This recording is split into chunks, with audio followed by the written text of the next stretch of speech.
आज बात करते हैं एक टूल की जिसका नाम है फोक सीआरएम।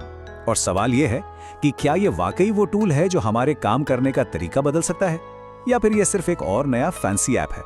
आइए पता लगाते हैं। अरी से बताइए, क्या प्रोफेशनल कॉन्टैक्ट्स मैनेज करने के लिए अभी भी किसी स्प्रेडशीट का इस्तेमाल हो रहा है? अगर हाँ, तो इसमें कोई शर्म की बात नहीं है, हम सब ने ये किया है।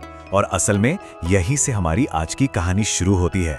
ये सवाल सीधा उस दुखती रग पर हाथ रखता है जिससे बहुत से लोग परेशान हैं। एक बात तो माननी पड़ेगी, गूगल शीट्स हो, एयरटेबल हो या नोशन, ये सारे टूल्स अपने आप में कमाल के हैं। लेकिन जब बात आती है प्रोफेशनल रिश्तों को संभालने की, तो एक पॉइंट के बाद ये हाथ खड़े कर देते हैं। सोचिए, सब ठीक लगता है ना? एक साफ सुथरी लिस्ट, लेकिन जैसे जैसे कॉन्टैक्ट्स बढ़ते हैं, वो सिंपल सी स्प्रेडशीट एक मकड़ जाल बन जाती है। किससे कब बात हुई थी, अगला फॉलोअप कब करना है, अरे उसको ईमेल भेजा था या नहीं, ये सब याद रखना लगभग नामुमकिन हो जाता है। और इसी कंफ्यूजन में पता नहीं कितने बड़े मौके हाथ से निकल जाते। ये है कि इस स्प्रेडशीट वाले जंजाल से बाहर कैसे निकलें।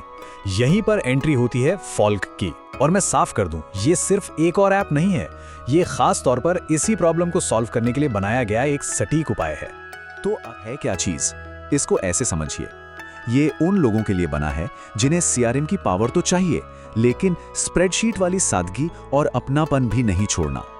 इसका पूरा का पूरा फोकस सिर्फ एक ही चीज पर है, रिश्तों को बेहतर बनाना, ना कि सिर्फ डेटा की लाइनें भरते जाना, है ना? ये फोक के पूरे एक्सपीरियंस का सार है। इसका इंटरफेस जानबूझकर इतना सिंपल रखा गया है कि कभी लगेगा ही नहीं कि कोई नया मुश्किल सॉफ्टवेयर सीखा जा रहा है। मतलब जो सीखने में सिरदर्द होता है ना, वो वाला बैरियर ही खत्म। से भी सोच सकते हैं, अगर कभी एयरटेबल या नोशन यूज किया है तो फोक का इंटरफेस एकदम जाना पहचाना लगेगा। लेकिन यहाँ एक बहुत बड़ा फर्क है। फोक में ईमेल और कैलेंडर ट्रैकिंग जैसी जो जरूरी सीआरएम वाली चीजें हैं ना, वो पहले से ही इनबिल्ट मिलती हैं। उन्हें अलग से बनाने के लिए घंटों मेहनत नहीं करनी पड़ती। इस पूरी बातचीत के सबसे जरूरी सवाल पर, क्या फोक सही विकल्प है? देखिए, इसका जवाब सीधा हाँ या ना में नहीं है। ये इस बात पर डिपेंड करता है कि कोई अभी कहाँ खड़ा है और भविष्य में कहाँ जाना चाहता है। हमारे सामने दो रास्ते आते हैं। एक रास्ता है उन लोगों और छोटी टीमों के लिए जिनका मेन फोकस है अपने रिश्तों को मजबूत करना, और दूसरा रास्ता है उन कंपनियों का जो तेजी से आगे बढ़ना चाहती हैं, स्केल करना चाहती हैं और अपने सिस्टम को दूसरे कई टूल्स के साथ जोड़ना चाहती हैं। कौन सा रास्ता चुना जाता है, वही तय करेगा कि फोक सही टूल है या नहीं। पहले रास्ते की बात करते हैं। अगर कोई अकेले काम कर रहा है या एक बहुत छोटी टीम का हिस्सा है, तो फोक सच में एक गेम चेंजर साबित हो सकता है। बताता हूं कैसे। वर्कफ्लो की सिंप्लिसिटी देखिए। पहला स्टेप, कॉन्टैक्ट्स ऐड करना। बस एक क्लिक में जीमेल, लिंक्डइन या एक्स से इंपोर्ट हो जाता है। दूसरा स्टेप, फोक अपने आप ही ईमेल और जॉब टाइटल जैसी जानकारी ढूंढकर प्रोफाइल को अपडेट कर देता है। और तीसरा, पर्सनलाइज्ड मैसेज भेजना बच्चों का खेल बन जाता है। ये न सिर्फ समय बचाता है, बल्कि काम की क्वालिटी को भी कई गुना बढ़ा देता है। यही खत्म नहीं होती, इसमें रेडीमेड पाइपलाइन टेम्पलेट्स मिलते हैं ताकि फौरन काम शुरू कर सकें। एक मैजिक फील्ड्स नाम का एआई टूल भी है जो पर्सनलाइज्ड ईमेल लिखने में लगने वाले घंटों बचा सकता है। और सबसे कमाल की बात, ये टीम के ईमेल और कैलेंडर को सिंक कर लेता है। मतलब उस ऑकवर्ड सिचुएशन से हमेशा के लिए छुट्टी, जहां टीम के दो लोग गलती से एक ही इंसान को कॉल कर देते हैं। का दूसरा पहलू भी देख लेते हैं। मजे की बात यह है कि जो चीजें फोक को अकेले काम करने वालों के लिए इतना शानदार बनाती हैं, वही चीजें एक बढ़ती हुई कंपनी के लिए दिक्कतें खड़ी कर सकती हैं। कहानी में एक ट्विस्ट आता है। अगर एक टीम बड़ी हो रही है और उसे अपने सीआरएम को, मान लीजिए अकाउंटिंग सॉफ्टवेयर से या मार्केटिंग टूल से या कस्टमर सपोर्ट प्लेटफॉर्म से जोड़ना है, तो फोक का जो डेवलपर एपीआई है, वो एक रुकावट बन सकता है। इस शुरुआती चरण के एपीआई का मतलब क्या है? इसे ऐसे समझिए कि ये एक नई बनी सड़क है जिसमें अभी सारे एग्जिट और कनेक्टिंग रोड्स नहीं बने हैं।